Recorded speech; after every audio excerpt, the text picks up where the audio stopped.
What's going in at? Oh, yeah. Hey, Hello, young man. what's up? Good to see you, bro. How you doing? Welcome back to the States. How we doing, man? Good. Yeah, we tried to draft your ass last year. For God's sake. It's all worked out. Yeah. That's You what, remember that, right? yeah, that's what I was about to tell you. Someday we'll get a chance to talk about that. Yeah. Yeah.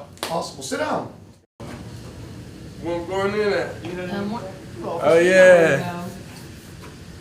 Hey, Hello, young man. what's up? Good to see you, bro. How you doing? Welcome back to the States. How we doing, man? Good. Yeah, we tried to draft your ass last year. For God's sake.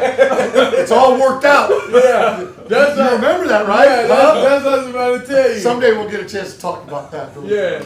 Yeah. Awesome. Well, sit down. Or Andy Reid, go ahead and say all young quarterback. He mentioned Shedeur because they're talking about the Browns situation, and anytime you mention Shedeur, people are going to listen, clearly.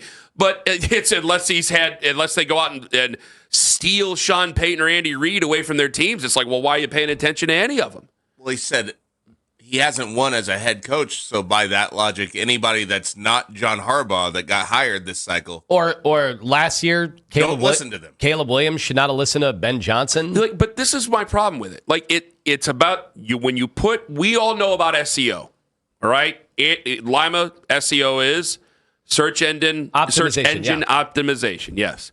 If you put Shedeur Sanders or Arch Manning or Browns or anything like, you put Browns in something here, like people are they're gonna search and it's gonna be there on social media. It's gonna be on there all the way. So if you put Shedeur in there, obviously it's gonna populate in mine. I didn't go out looking for it. Then this shows up on mine. I go, oh God, what's he saying again? And I couldn't believe it was even dumber than some of the other things I've heard Emmanuel Acho say in my life.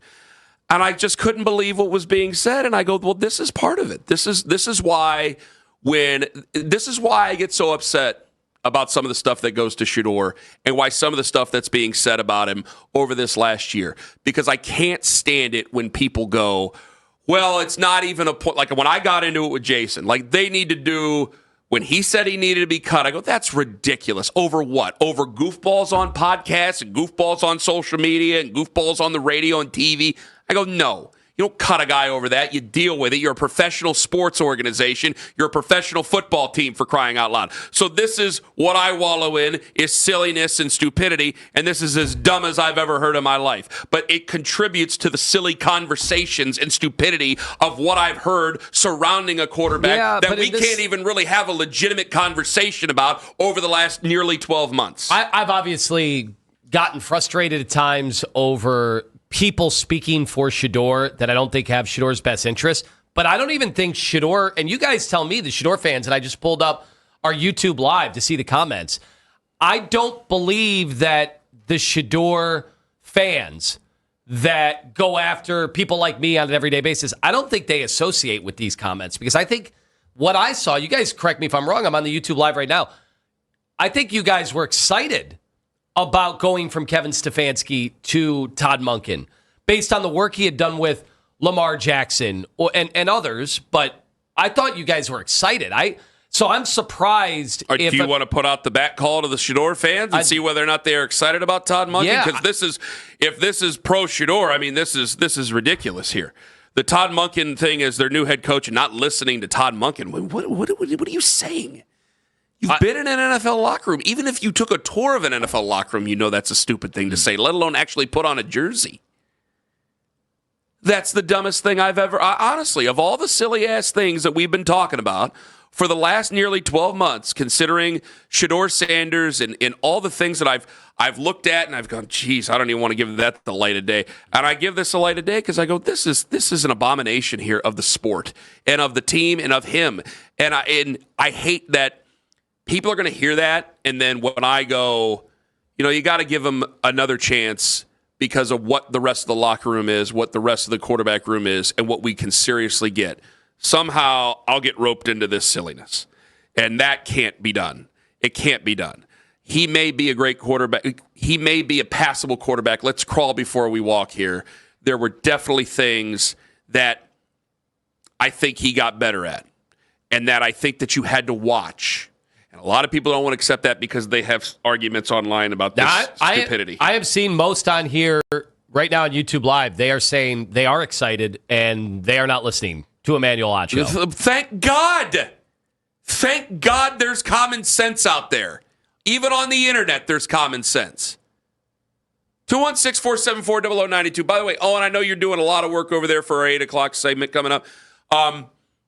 Twitter reactions are brought to you by who? Scheibman Jewelers, Cleveland's premier jewelry store. 7:08 and 34 seconds for their scoring at home. This is, you play this, and I almost don't want to play it because then it gets blamed right on us for even giving it any air. But it just adds to this silliness of, well, should Shedeur even be QB1? Should they have a competition? Would it be better if they made a clean break? I go, what has he done to be a bad teammate? I understood the Johnny stuff when you heard about Johnny showing up, still boozed up from the night before. You guys went over the stories. We went over the stories. I mean, good God, the Johnny Vegas or Knoxville or whatever the hell his name was at the time, that goes against it. Johnny was worth saying, it ain't worth the squeeze. We got to get rid of this guy. He's poisoning the water. This is the exact argument I'm making. This encompasses why I got so cross with Jason a month ago. And I agree with you. And you agreed with me. This is and I love Jason, man, and he's a very smart guy. All the eraser phrase I need to say, I love him. I just disagree with him as strongly as I've ever disagreed with him on this issue in sports. This is the difference between our world and their world. And when a guy like Emmanuel Acho says it, who has split both worlds, you have forgotten what it was like. Maybe that's part of the reason you only spent a little bit of time there. But again, I'm not the former professional football player, so that's all I can say about that. I got to stay in my lane on that. But that's one of the dumbest things I've ever heard anybody with a microphone in front of them say. And I've never heard, I got to say, Shedeur, and I think both of us have been on the same page on, at the very least, what's wrong? What's wrong with bringing in somebody to compete with? And maybe that would get the best out of Shedeur. Heck, last year, people were telling us every day that Shedeur was beating Dylan Gabriel in a competition. We just found out it wasn't a real competition.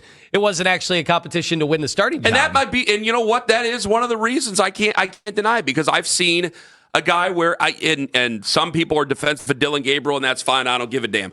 I don't think he should have been drafted in the 3rd round. I don't think he should have been drafted here. I don't think he's a bad guy. I do think that he is a career backup at best, and I don't know why.